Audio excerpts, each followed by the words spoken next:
Hello everyone, welcome to episode 3 of Training Talk, and today I'll be sharing with you guys about weight training for runners.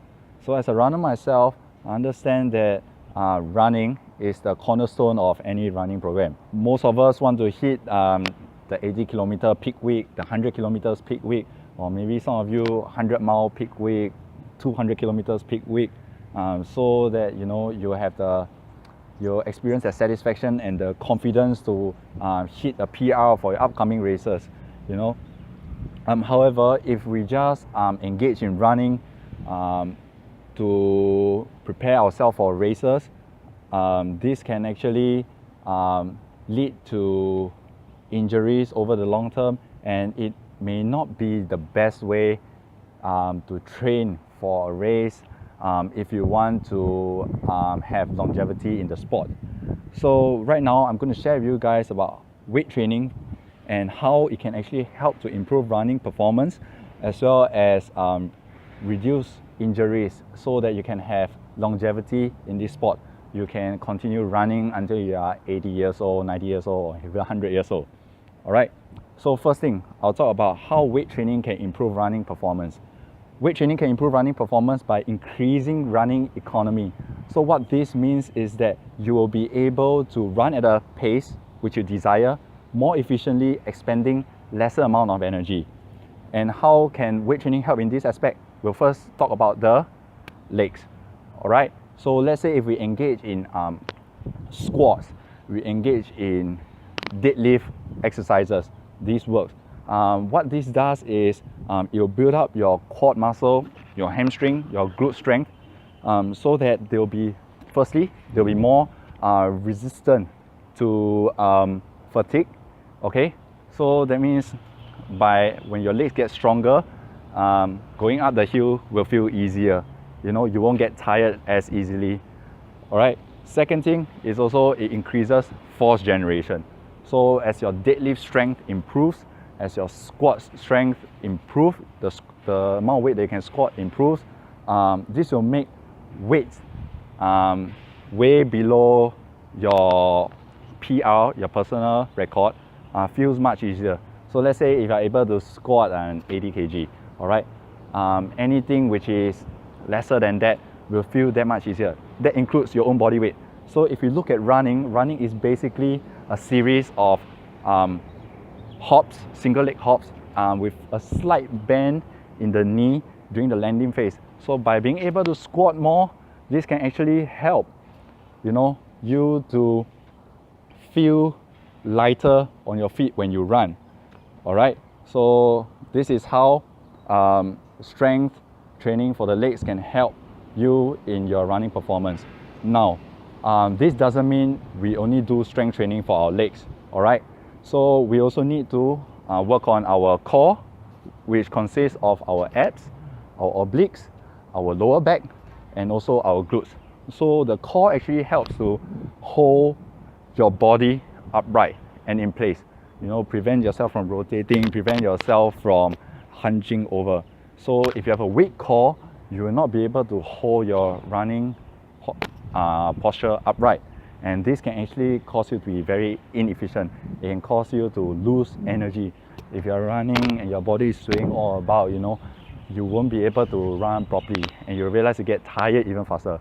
So I don't know if any of you actually have this sort of experience during a race whereby towards the end of the race, you're like really hunching over and you are gasping for breath, but you cannot breathe properly.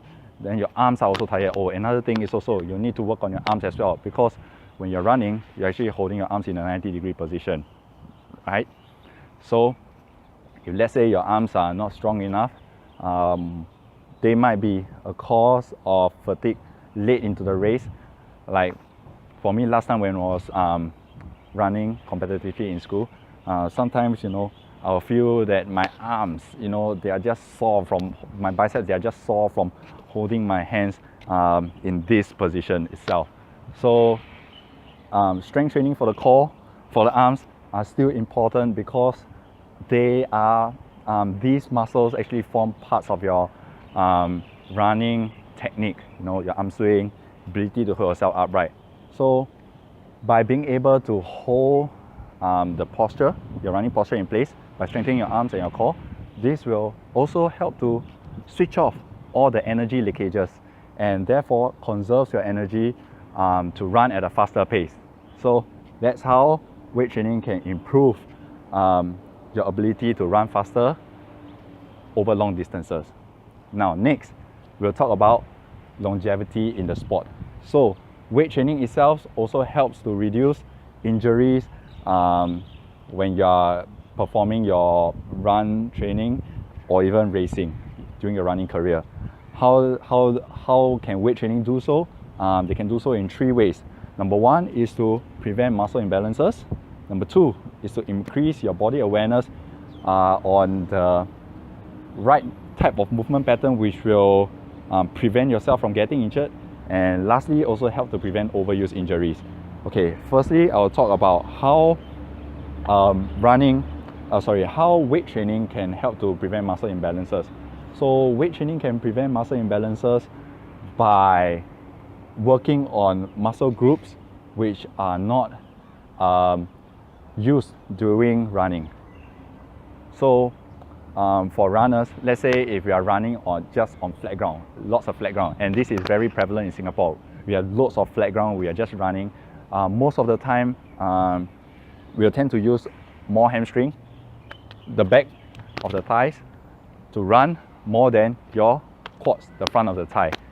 So what this will happen is actually the hamstring will get stronger and the quads will not get that much stronger, and this can lead to knee injuries, because hamstring, they are pulling the leg, and the kneecap, they are not being supported well by the quads, and therefore sometimes you'll feel pain in the knees.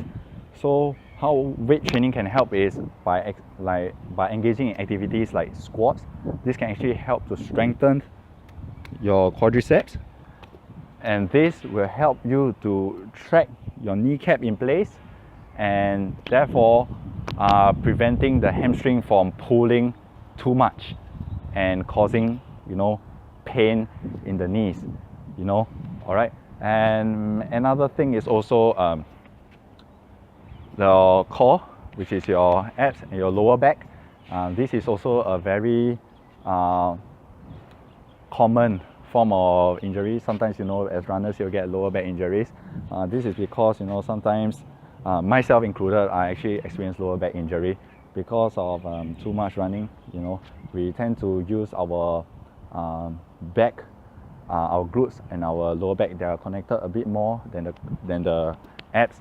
So if you're running too much, you will get lower back pain because your back is stronger. It will pull you back. With weaker abs, it will not be able to pull yourself upright. Therefore, by engaging in all-round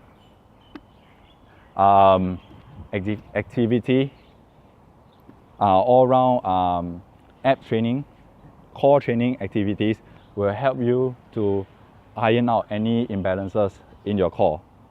Yeah. So during my physiotherapy, when I had my lower back injury, they recommended me to actually perform more core exercises, mainly the abs, obliques, things like that, and I felt better.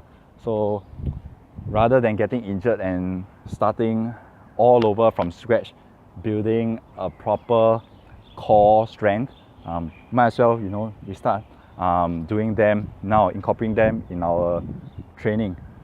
Prevention is always better than cure, and no one likes being injured. So yeah.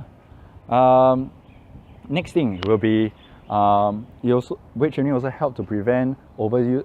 Will also help to prevent injuries by increasing your body awareness. So let me give you a personal example. So for myself, in 2013, when I was training for my first 100k ultra marathon,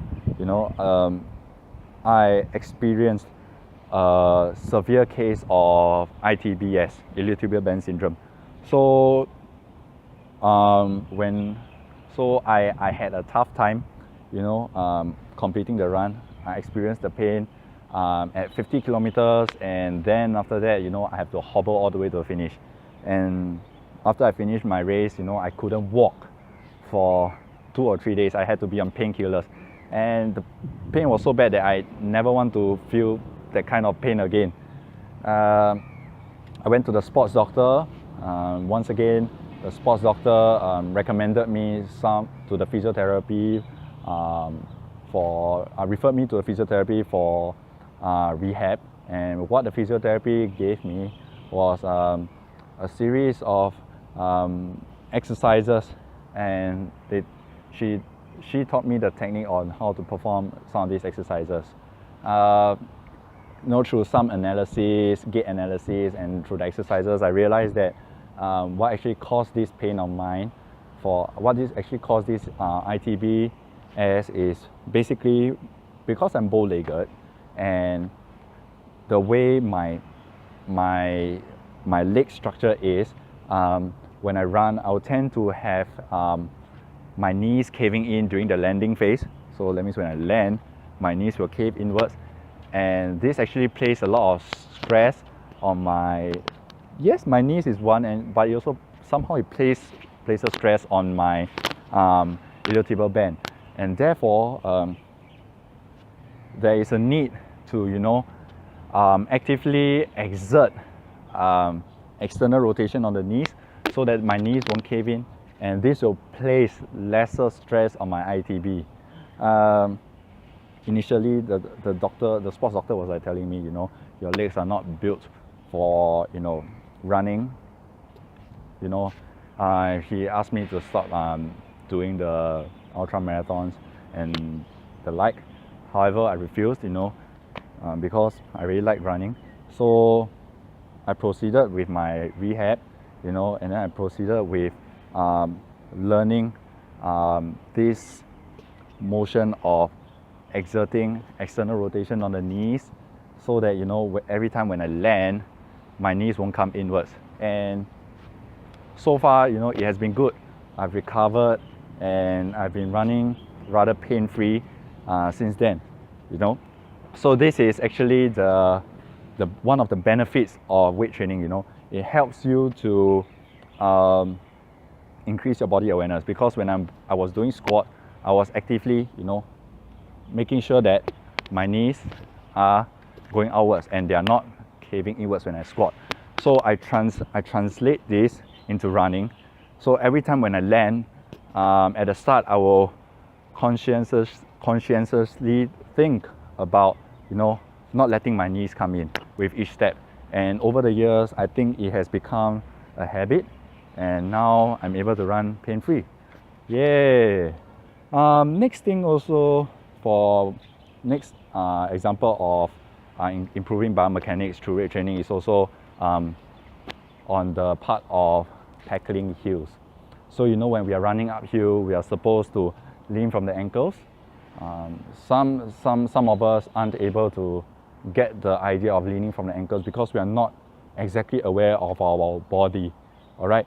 So lean from the ankles into the heel to attack the heel, you have to activate your core, your abs, and also your glutes, so that you are able to lean forward into the heel from the ankles. And one very good exercise to teach you how to tighten up your body like a plank is actually the deadlift, the top of the deadlift, and also the plank exercise. So your bridge.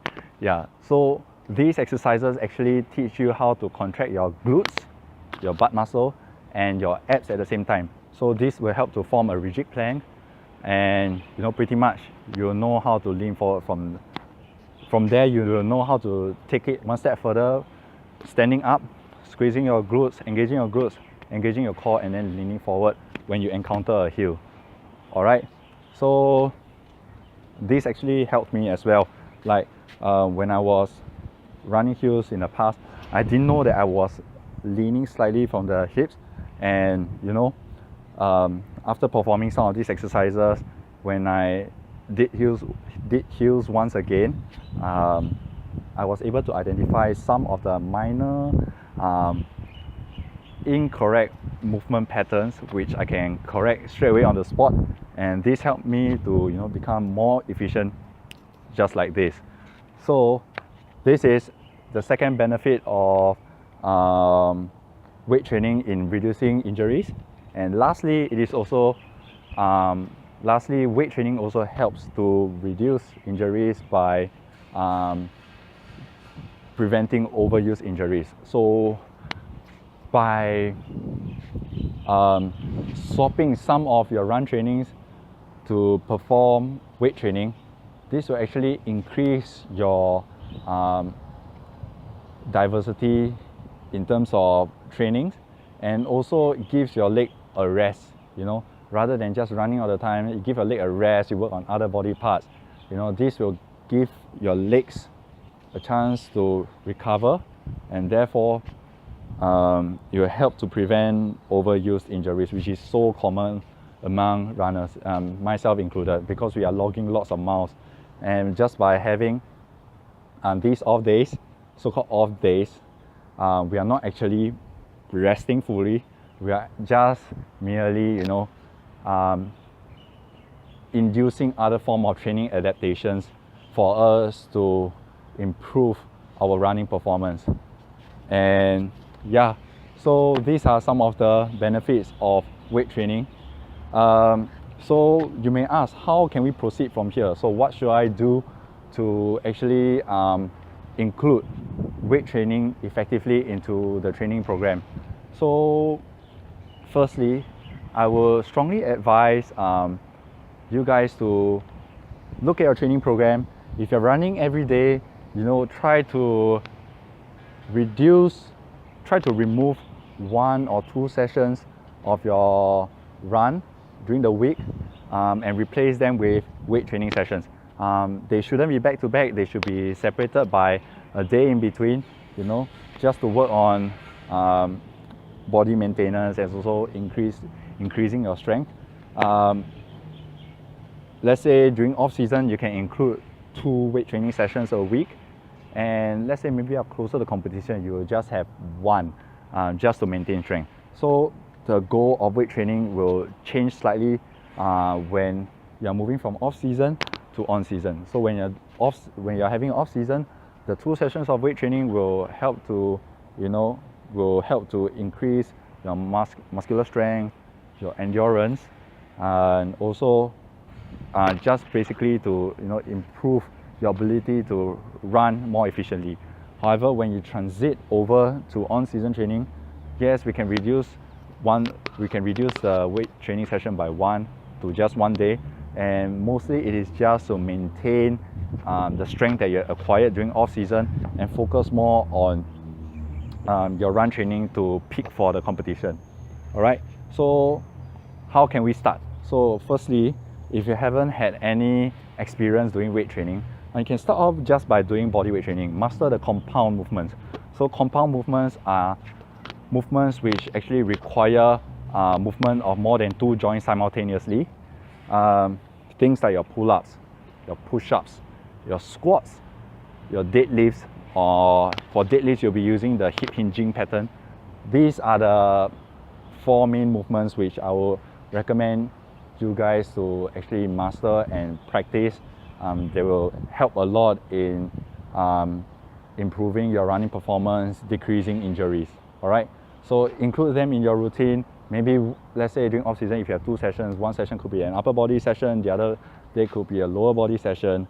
And also, next thing, you will need to work on your core stability. So you will need to perform things like planks. I know that's everyone's favorite. And also the hollow body position. If you can search that up over the internet, hollow body position is actually a position which is widely adopted by the gymnasts during their routine. But that is also a very good way to develop core strength. So on top of hollow body position, you can include some back extensions, side planks, you know, just to work all around the core.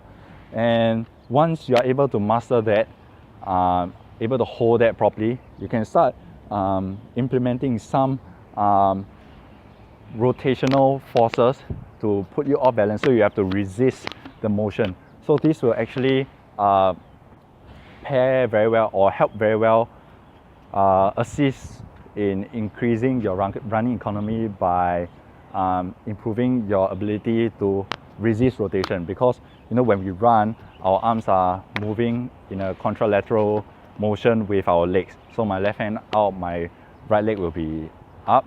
So this will actually exert some form of rotation of the core. So therefore, by being able to resist counter rotation, by being able to resist rotation when you're doing your planks, this will actually translate well into your running performance, because you'll be able to resist the rotational forces exerted when you're running. One way that you can do it is, let's say when you're doing a plank, you can try lifting one arm up and try to keep your core and your pelvic bone square to the ground and not rotating all over the place. Once you're able to do that, lift your left hand up. Next step will be to lift your right leg off the ground as well, and try to keep your hips square to the front and not rotating anywhere else. If you're able to do that, pretty much your core is in shape to actually resist the rotational forces of running. All right. Next thing will be to work on unilateral leg work. So as I mentioned earlier, running is actually a series of alternating hops. All right. So for each step that you take, you'll be landing on one foot. Therefore, unilateral leg strength, single leg strength is important. Single leg balance is also very important. So some of the unilateral leg exercises that you can do are lunges, dynamic lunges. You can do Bulgarian split squats. You can search that up on YouTube if you don't know what's a Bulgarian split squat. Pretty much it is similar to the lunges, just that your rear leg is actually elevated so that it places more emphasis on the prime moving leg. All right. You can progress on to pistols. I love pistols personally. I like to do them weighted as well. And also single leg balance will be good as well, because we need to learn how to balance on the spot. One way to actually work on your single leg balance is, firstly, you practice single leg balance on firm ground. After that, what my physiotherapy did when I had my ITB was actually to get me to stand on an unstable surface. So one way to create this unstable surface is with a yoga mat. So you can fold it into quarters and then stand on it, balance. Once you're able to do that, you close your eyes and try to balance on the yoga mat. This will actually work the small stabilizing muscles in the legs, and therefore improve your ability to balance on one foot. And this will go a long way in preventing injury when you're running. And also, lastly, not to forget to include lateral leg work. That means sideways movement of the legs, adduction and abduction of the legs. So for running, we are pretty much going in a forward and backward motion. We are not training too much on moving sideways. So therefore, we will need to work on them, because they will actually help to keep our posture as well. They will help prevent your knees from caving in and the such. One way that you can work on these muscle groups, the adductors and the abductors, is actually through banded leg works. So you can secure a band to a fixed platform, and from there, imagine there's a resistance band tied to my leg and attached to somewhere far away. I will actually pull my leg towards the middle to work on my adductors. And let's say if I want to work on the outer part of my legs, which includes the gluteal medius, I will actually turn the other way around. All right.